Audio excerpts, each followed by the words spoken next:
when people tell you I'm broke, usually that means they don't have a lot of money, or, if they're really, really broke, they got 30, 40 bucks, or in worst case scenario, they got change, a couple of bucks in change, right?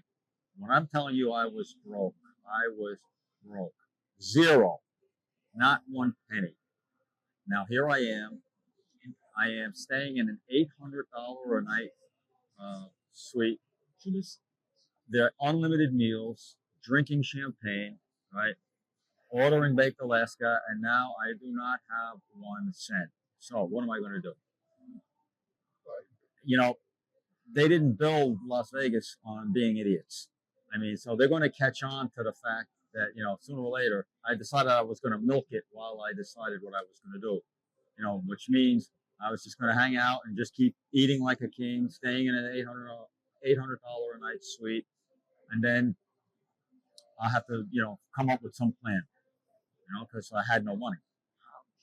And I knew it wouldn't last forever, so I milked it. And then on the fourth day, after I had no money, one day I'm going up to my room. And remember, I'm still eating like a king. I go up to my room. I put the key in the lock, right? But it's not going in. And I'm turning it, and it's not going in. And then I take a closer look at it like this, and I see a nail. It was like a nail sticking in the lock.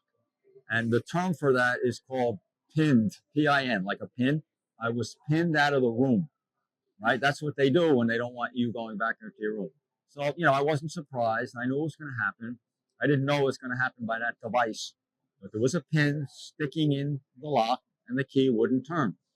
So I went downstairs. I went down to the front desk, and I knew they weren't going to give me another key or repair or pull the pin out or whatever. So they advised me I had to go report to security, and security would escort me up to my room, let me get my stuff, and then I would be walked out to the front door and told I was 86'd from the casino. 86 means you can't come back. So security takes me up to the room,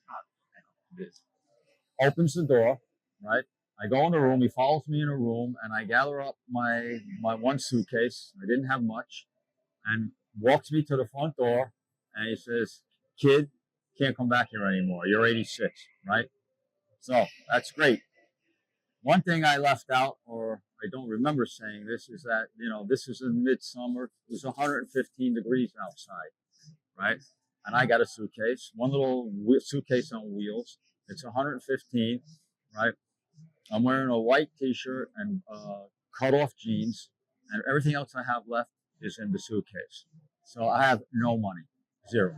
So now I just walked out the front door, and that 115 degree heat hit me like a very, very hot furnace. I mean, it was like, wow.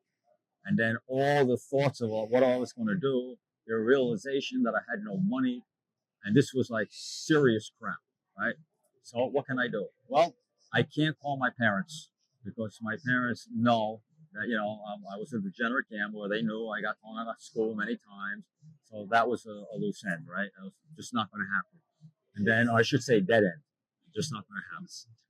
Then I call my friends, when I had all this money at the racetrack that I was winning, 3 or 4 guys were hanging around me.